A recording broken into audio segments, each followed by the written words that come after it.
Eu não poderia, vir para falar do projeto todo sozinha, porque ele foi construído no grupo, foi construído com os alunos, com os funcionários, com os professores. E ele irá continuar, porque começou em 87 e nunca mais teve a escola. É isso. Muito obrigada.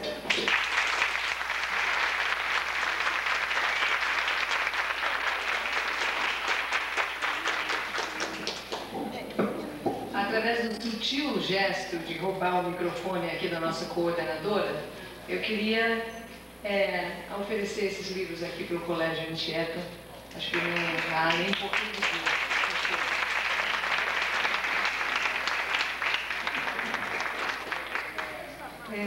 Bom, a gente vai abrir um pouquinho para o debate, tá? As pessoas interessadas em falar, pede inscrição, enfim, para esclarecer alguma coisa ou para fazer algum comentário, enfim. Tá? Então está aberto para o debate.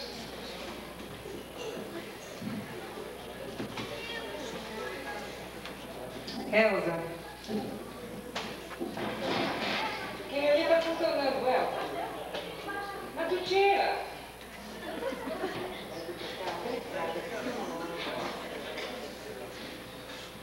Bom, boa noite, meu nome é Elza Fátima, eu sou jornalista e faço parte da coordenação do SEDEMPA. Eu queria fazer duas perguntas, uma direcionada para a professora Eneida, juntamente com a Elisa, e uma outra depois para o Romário da Fundação Palmares. A primeira diz respeito à questão da pesquisa na escola, que eu vou cutucar um pouco aqui essa questão da pesquisa, que eu queria saber até que ponto ela, digamos, tem uma intervenção concreta, à realidade do negro. Porque se pesquisa muito, e os negros sabem disso, sentem essa dificuldade na escola do dia a dia. Não estou aqui de maneira nenhuma invalidando a pesquisa, eu acho que ela é fundamental, principalmente para nós negros, que temos tanta carência dessa pesquisa, desse acompanhamento mais, digamos, científico. Mas eu me pergunto, como se poderia fazer, com as duas professoras que lidam com o trabalho, como é que essa pesquisa poderia ter um retorno concreto para o segmento negro? Se não seria interessante que no final da pesquisa tivesse um direcionamento de como atuar praticamente, concretamente para mudar essa situação. Ou seja, você faz o diagnóstico e você propõe uma forma de atuação. Eu queria saber com relação a essa questão, as duas professoras que fizeram a exposição sobre pesquisa e trabalho com relação à escola. Não sei se eu me fiz nitidamente, né, a pergunta. E com relação ao Romário, né, saber que tipo de trabalho a Fundação Palmares tem com relação à questão do racismo na escola, se já houve algum projeto e se há alguma intenção da Fundação Palmares intervir na área educacional no Brasil com relação ao racismo.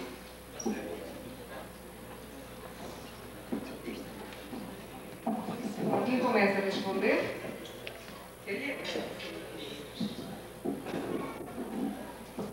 Elza, essa pergunta é bastante difícil, né? Porque, bom, em primeiro lugar, eu acho que tentei expor que algumas sugestões de trabalho concreto foram feitas pelo fórum, o conjunto de pessoas que participaram do Fórum Estadual sobre o ensino da história das civilizações africanas na escola pública. Os resultados desse fórum estão aqui nesse livro. E eu mencionei algumas coisas, né? Algumas ações concretas, a questão das imagens dentro da sala de aula, a questão de utilização de referências, bom, isso eu não falei, mas utilização de referências a figuras da história africana e afro-brasileira, como, por exemplo, no primeiro grau, para contar histórias, né? Porque a gente sabe que se usa muito, além da literatura paradidática, o livro infantil, que é um recurso que agora está sendo mais acessível, né? Porque existem alguns livros, mas além disso se usa muito o contar histórias, a criança contar histórias ou estimular, né? O contar histórias. E uma das maneiras seria integrar nesse processo de contar histórias, né, as histórias da vida e da história e da experiência afro-brasileira, né? Agora, eu tenho a impressão que a sua pergunta é mais sobre o como que a gente pode fazer com que essas coisas sejam feitas efetivamente na escola. É isso?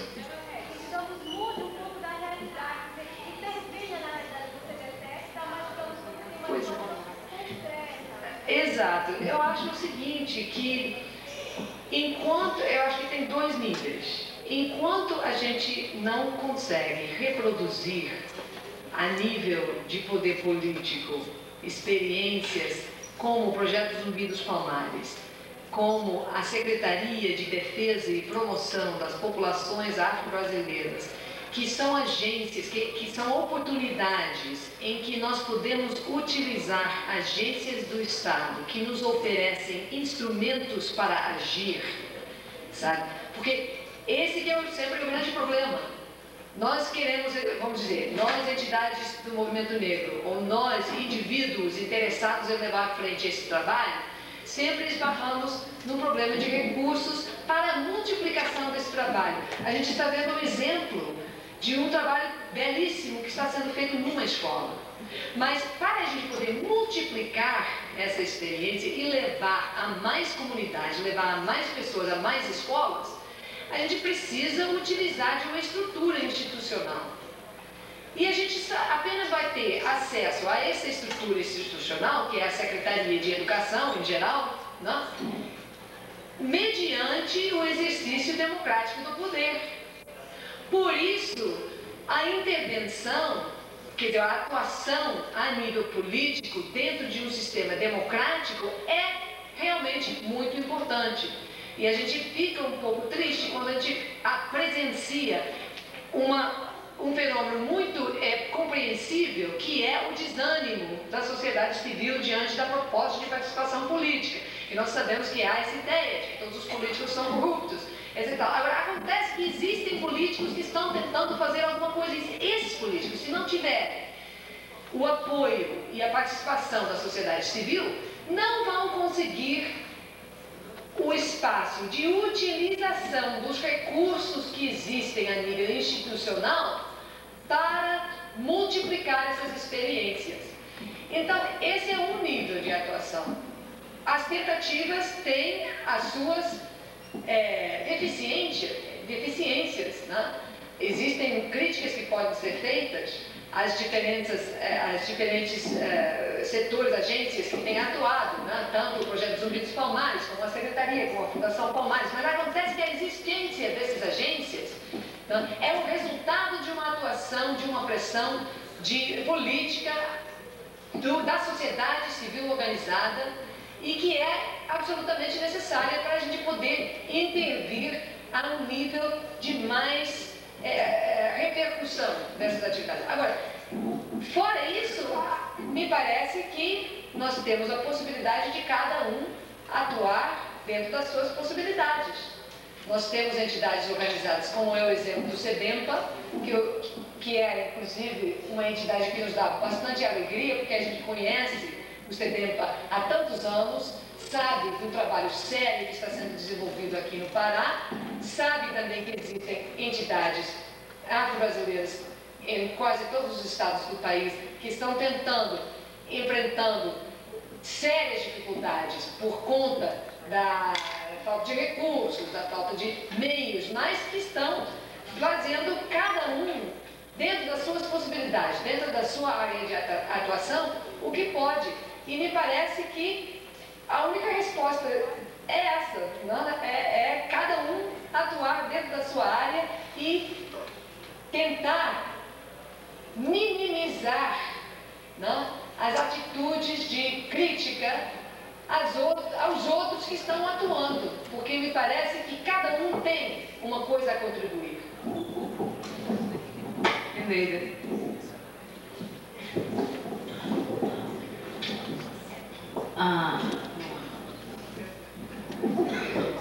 Elza, eu considero, por exemplo, que só o fato de a gente já estar tendo a oportunidade de fazer um ciclo de debate sobre o negro, ele já é um avanço. Isso é muito importante. Por exemplo, a partir da discussão do Plano Decenal de Educação, o Plano Decenal tem um tópico que ele fala especificamente sobre a atenção que deve ser dada às chamadas minorias étnicas. E nesse aspecto, então, eles incluem os negros e os índios. Ora, tendo em vista que nós vivemos num país pluriétnico, plurilinguístico, pluricultural, veja bem, mas de fato mas não de direito, onde discutir sobre determinadas questões, como se o indivíduo é preto ou se ele é negro, quem é índio? É índio, para ser índio tem que botar pena, tem que estar pintado, tem que estar no mato, tem que ter cara de índio.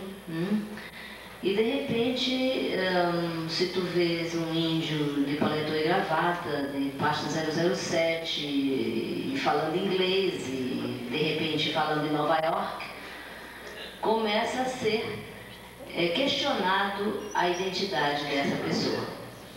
Esse é o país que a gente vive. Eu acho que é por isso que o Roberto da Mata diz que cada coisa tem o seu lugar. A discussão em torno da questão racial, da questão da diferença, é uma questão ainda extremamente, a meu ver, delicada em termos de Brasil. Delicada porque não é interessante discutir a diferença. Há um discurso, há uma ideologia da democracia racial. Há uma ideologia de que todos são iguais perante a lei. E de uma certa forma, isso é passado, isso a gente mama no leite materno. E de repente, quando começa a se questionar tudo isso, isso começa a vir à tona, isso começa a ser clarificado, isso causa um certo embaraço. isso causa um mal-estar.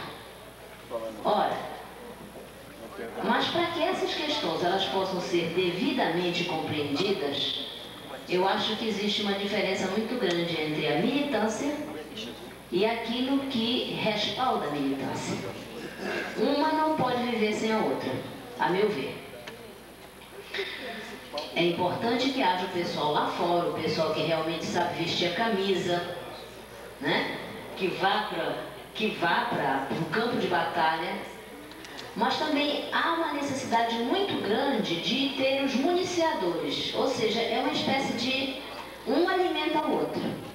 E no caso, por exemplo, da questão do negro, da questão indígena, há uma necessidade fundamental, em termos de Brasil, dessas coisas serem muito bem compreendidas. No campo da educação, por exemplo, qual é a nossa arma? A nossa arma é a palavra. E essa palavra, ela deve ser muito bem dita. Quando um professor ou quando alguém falar, ele tem que falar com substância. Porque essas questões, como elas são extremamente encobertas, extremamente escamoteadas, elas são complicadíssimas. Nós temos aqui um plano decenal de educação. No caso, por exemplo, da questão indígena, nós temos agora uma coisa maravilhosa que se chama as Diretrizes para a Política Nacional de Educação Indígena. Temos um Comitê Nacional de Educação Indígena, mas isso não garante que as questões referentes à educação indígena sejam feitas. Vai haver uma necessidade de uma ação política de fato. Veja bem, as pessoas, na época do início dos debates, colocavam a Secretaria de Educação do Tocantins como modelo. Lá estava Raquel Teixeira, lá estava Tereza Maia, todos os linguistas da Unicamp. Mas e daí? Tocantins era uma situação especial. Eu não sei se depois que muda o governador ou muda o secretário de Educação, se as coisas vão continuar. Eu trabalho no Amapá desde 1970. E somente agora, com a eleição do Capiberibe, nós estamos tendo espaço para discutir a questão indígena a nível de Secretaria de Educação. Veja bem, e isso não tem nem um ano. A nível da situação, por exemplo, do Pará, a situação é extremamente complexa. Se nós temos um secretário ou nós temos um governador simpático à causa, tudo bem. Mas se de repente é uma pessoa que não está sensível para o problema, acontece que aquilo que o Romário acabou de expor, trabalhos de anos, vão, com perdão da expressão, para o brejo. Então, viabilizar uma questão de fato é um projeto. É que nem a história do autoconhecimento, se me permitam a digressão.